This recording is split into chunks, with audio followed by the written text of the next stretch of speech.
Дихателният ни център в мозъка се грижи автоматично и постоянно да си доставяме въздух. Около 15 пъти в минута, 21 600 пъти в денонощие или 151 200 пъти за седмица. През носа или устата въздухът нахлува в гърлото.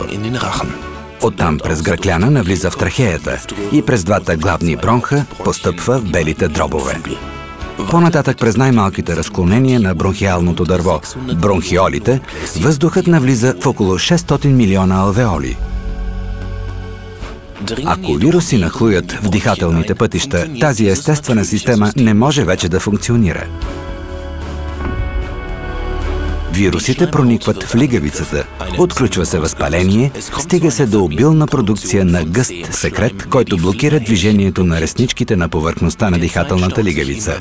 С времето се задържа все повече гъст секрет, който раздразва свободните нервни окончания в лигавицата на дихателните пътища. Това води до появата на кашлица, чрез която организмът иска да се освободи от гъстия секрет. В тази първа фаза кашлицата е болезнена и дразнеща. Благодарение на уникалната комбинация от активни съставки, сиропът за кашлица Мукоплант на доктор Тайс се разстила върху възпалената лигавица на дихателните пътища и облегчава кашлицата. За разлика от химичните сиропи за кашлица, които притежават единствено секретолитично действие, сиропът за кашлица Мукоплант на доктор Тайс предлага комплексно лечение. Той облегчава кашлицата, действа антибактериално и ограничава размножаването на вирусите. Едновременно с това втечнява секрета и чувствително облегчава транспортирането му към фарингса. Този механизъм е особено подходящ за нощта. Противно на потискащите кашлицата вещества, които действат на централната нервна система и изключват физиологичния кашличен рефлекс, сиропът за кашлица Мукоплант на доктор Тайс действа само на ниво бели дробове. През нощта осъществява действието си и евкалиптовият балсам Мукоплант на доктор Тайс.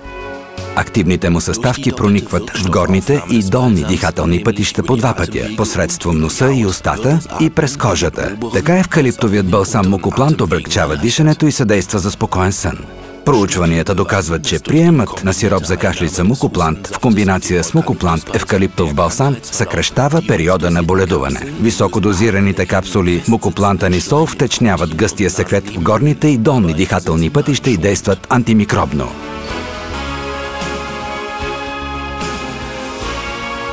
Доктор Тайс Натурварен отдавна се отъждествява с висока компетенция в областта на противопростудните продукти и кашлицата. Това се дължи не на последно място на екстремния контрол върху качеството и на непрекъснатия стремеж към хармония с природата.